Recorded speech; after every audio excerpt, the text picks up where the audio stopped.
YouTube, Day Stating here on the Day to Dan blog. You know I love saying that. Hey, I'm back for some more comic book reviews. Today I got a double shot for you. That's right. Today I'm doing 2 comic books. Oh boy. And I think it's what my friend Dave Sunstorm's gonna call the good stuff. Today I'm checking out Logan's Run. A while back I checked out a comic book from this series, the Logan's Run comic book based on the movie. The movie Logan's Run from 1976, starring Michael York and Jennifer, Jenny, God, if you want to find out her name, you better go check out Dave Sunstorm or Pat McCormick or Thrash Pondo Ponds, because I can't even say that name. A gutter. I want to call her a gutter. Oh, it's kind of funny. Come on, her name is Jenny A. Gutter. I got her. I know I'm pronouncing that wrong. So, does anybody remember Logan's Run? I did a video on this particular movie series last year. You can check that out after you get done watching this. As a matter of fact, this is a number 4, and the next one I done last year was number 5, and you can see how I slaughtered that one. I'm probably gonna slaughter this one. Oh, well, you know this is coming, right?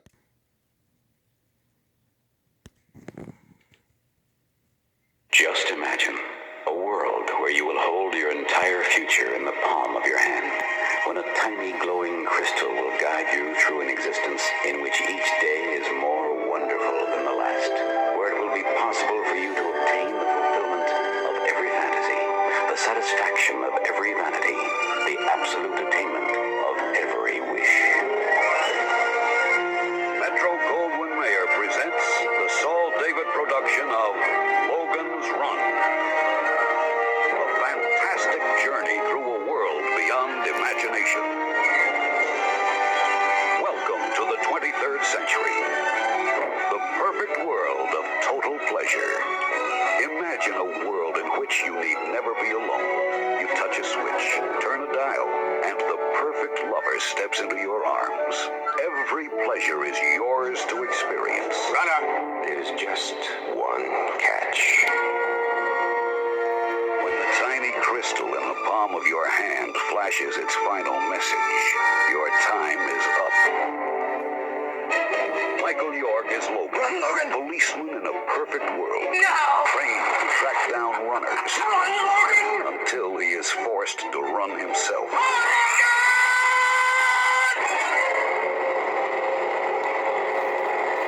He's a runner. Logan! I'm your friend, I understand. We all go crazy once in a while. But she's a runner, and it's over.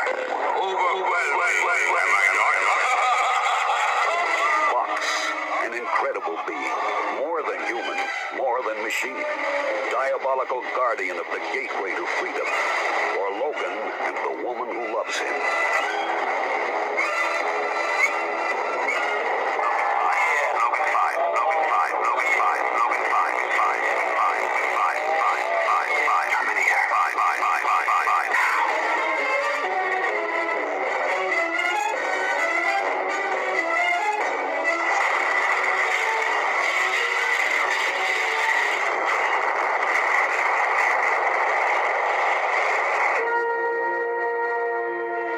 Seen a face like that before.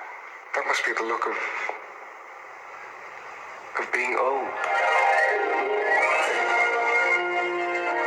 MGM takes you into a new age of adventure in the first motion picture of the 23rd century. Logan's Run. It begins where imagination ends. So I guess we better get started if we ever want to get through this video. This is Logan's Run, number 2 from 1976, a comic book based on the really cool movie with Michael York that you just saw. I wished I had number 1 so I could start from the beginning, but I guess I'm going to do the best I can. Inside the front cover of this comic book, we get a commercial for the coolest toy that ever existed. The Bonnie Man action figure. I had several of these over the years. Hell, I got one now. Well, at least this one starts out in the city of Dumbs. That's right, we get action from the beginning. He's in the city. He's a Sandman. He's the old school version of a Terminator. So right off the rip in full panels, brought to you by the Daily Dan blog. Logan's got a problem. Logan's starting to beep. That's right, that little thing in his hand starting to fishy flashy. We know it's gonna be over for Logan really soon. Oh, in true Marvel style, then we get a commercial for a bunch of crap you could have ordered back in 1976, and some really cool Bring It On Bad Guys original large-size comic books. I probably had all of them. And then we get the full panels of Logan debating. Logan debating whether he's gonna run or not. He talks to his little lady friend and her stuff's a beeping too, so I think they're both gonna plan to skidoo. Oh my God, it's a marvel. We're gonna get plenty and plenty of commercials. They got some Slim Jims and, oh, that is so cool. We could have joined the Dinky Starfleet. I want to join the Dinky Starfleet. Free advice to help you get ahead. Harper, start working out. Do weight gain. So in full panels in the City of Dems and Logan's run the comic book, we see Logan talking it over with his friends. We see Logan debating on how to become a runner. We see Logan tracking down the people with crosses, which is the secret symbol of the runners if you follow the story in the movie. Oh my God, Marvel! Marvel! What is your problem, comic book? Commercial. I guess that makes it easier to do a review when you don't got to spend 3 hours talking about stuff. You can just show commercials for stupid hats and all the really cool stuff you could have ordered back in 1976. So does anybody remember Conan, leader of the runners hiding in the sewer? Well, it looks like he's gonna have to pass Logan on through, but he don't trust Logan because he's a Sandman. I vaguely remember that. Does anybody remember that? Let me know in the comments below if they remember the underground city in the City of Dumbs where all these hippies live. Well, anyway, Logan and Jessica, they bypass the hippies. They make a deal. They jump on this little underground trolley car thing and go shooting along the underground. They're headed to the outskirts. They're trying to escape the City of Dems before they wind up having to bite the big one. And you ain't gonna believe this. I shit you not. More commercials for the Hulk, more commercials for the Great Spider-Man, more commercials for Logan's letters, which we won't be reading, Moreau. And more commercials, that's right, more commercials for Spider-Man Zoom back issues, and some really cool Star Trek stuff you could order back in 1976. And then in true Marvel fashion, you get a little bit of comic book with your commercials as Logan and Jessica arrive on the edge of the City of Dumbs. And then they encounter the Kung Fu Kids. That's right. These are the bad guys. These are the runners who didn't quite make it out the city. They hiding in the sewers, and I think they may be eating some people. Oh my God, Marvel! Back in the day, Marvel had more pages of commercials than they did comic books. Check out that really cool Space 1999.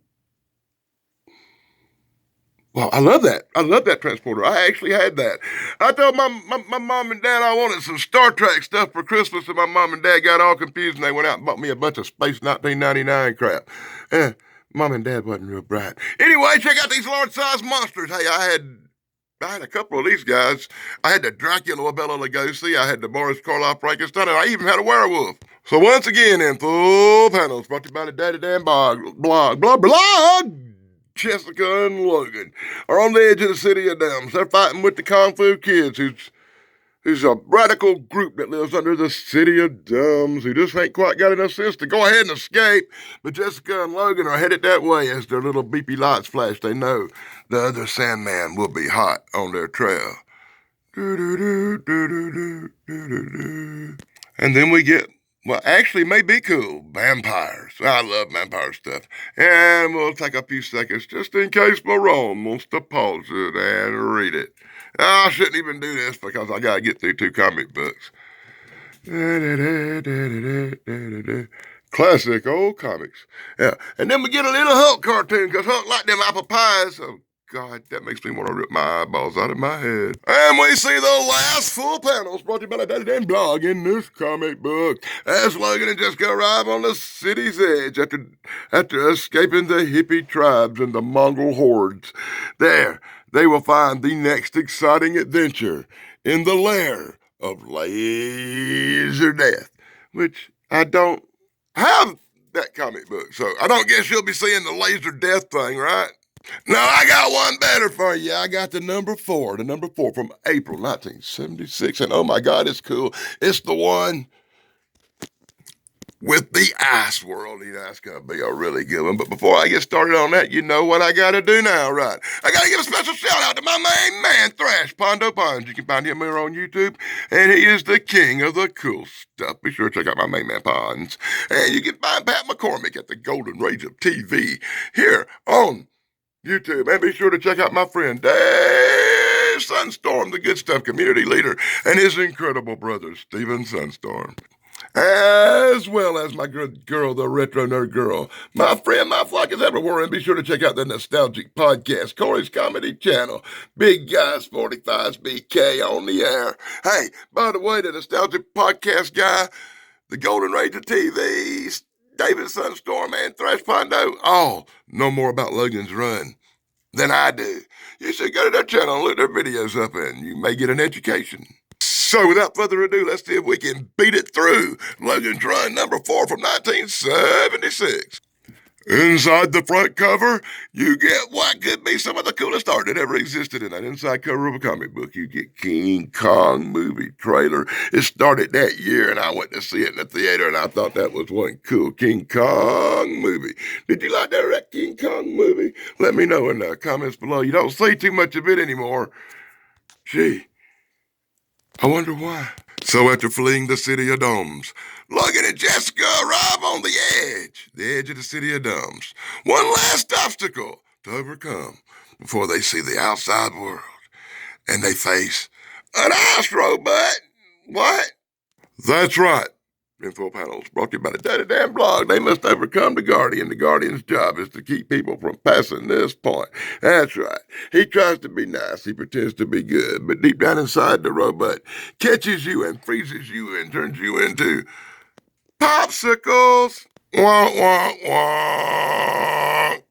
I bet that thumbnail turns out to be one of these freaking commercials. Don't you bet that? Because I could get me a meaty Slim Jim. Hey, Sarah, I bet you like to snap into a big piece of meat like a Slim Jim, don't you? Hey, sell some grip, Michael Harper. And he can make some money, then you can buy this thing and get yourself in shape, and you won't look like such a little sagging weenie.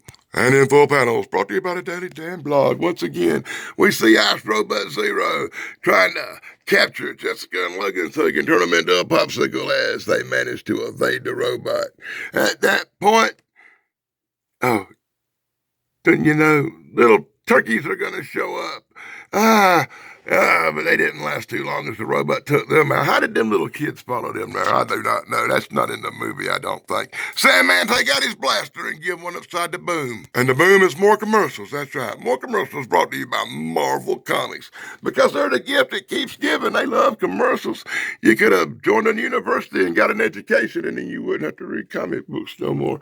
And if you were a true comic fan, this is the newspaper you had to order. You could have got 26 big issues for $5. Me, I ordered wrestling papers. I didn't order comic book papers back then. I was a wrestling fan. I bought comic books, but not like that. You know what I'm saying? I didn't go comic book crazy till I was a teenager. That's right. So the ice robot goes one-on-one with Logan. Shots are fired. Explosions happen, and the robot goes out like Rim in that Alien movie. That's right. The robot gets toasted. Logan and Jessica finally escape the city of domes. And for the first time, Logan and Jessica see the sun. And oh, what a sight it is. Oh, I just don't even know what to say. Because I saw the bottom of the page and I knew that more goddamn commercials was coming up. It's the Marvel Odd Couple, that's right. Howard the Duck and Red Sonja, that's an odd couple, all right. I bet Dr. Wood's going to like that commercial, don't you? Check them commercials out, and I still read Red Sonja. I actually did a review on a Red Sonja. You can check that here on the Daddy Dan blog. And you could have got a bag of magic. And, oh, that guy looks like yeah, I bet he's got a bag of magic. Don't sit in his lap on Halloween. Oh, Jesus. So in full, slow, trotting panels, brought to you by the Daily Damn Blog. We're getting slow. We don't know where to go. Logan and Jessica goes outside. Birds land on their hand like some kind of goddamn Disney movie right now. As they kiss, they hug. They notice that their little flashy light things ain't working no more. But little do they know, the other Sandman I don't remember his name. It's hot on their trail. I bet this Delta podcast guy could tell you this guy's name. I should look it up. Anyway, he's hot on the trail of Logan and Jessica. Apparently, Logan and Jessica's made it to what used to be Washington, D.C. as they find this.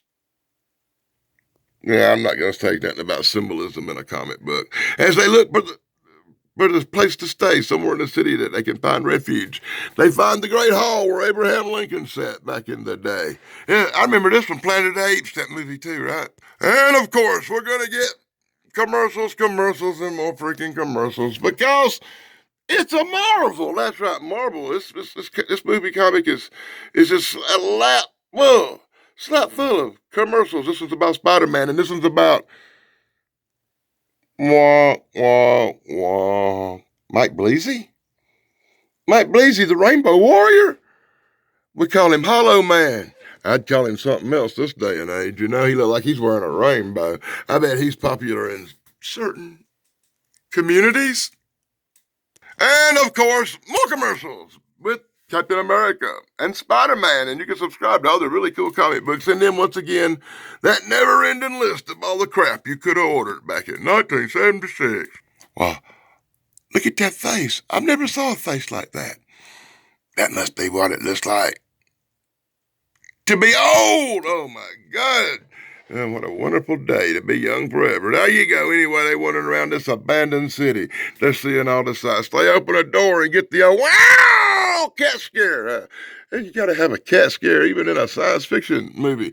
They follow the cat down the hall and they discover wah, wah, wah, an old man. An old man named Dr. Wu. Dr. Wu, the only survivor of the future. Dr. Wu, the old wizard, lives on. And, of course, more freaking commercials. Thank you, Marvel. So in one of the most epic endings of any comic book I've ever done in my whole life, Logan and Jessica meet the great and powerful Dr. Wu. Robert T. Wood, who has survived the nuclear apocalypse. He has survived it all. He is an old man. He was born and raised outside the city. He never seen the inside. He examines their little things, but with his great technology and power, he removes their little round beepy things from their hands so they no longer can be tracked by the other Sandman. Dr. Wu is the Wizard of Power. Dr. Wu informs them of the past. Dr. Wu takes them down and shows them the library, the great library where the knowledge of man is stored. Dr. Wu is the keeper of the Smithsonian. And then we get more commercials! We got a commercial that only Michael Morone would want to read. Didn't we see one of these before? Did I let Morone read this the last time? Because I know Morone, if I skip over something he can't read, I'll hear about it. But I'm going to have to hear about it because it's a long review already, right? And then you get Spider-Man the champ because Spider-Man loves them Twinkies, right, guys? So in full panels. Brought to you by Daily Damn Blog. We wrap up the story. As Jessica's reading through the library, as Jessica's educating herself on the past, the other Sandman has snuck up on him and puts the carbuncle kidnapping on Jessica.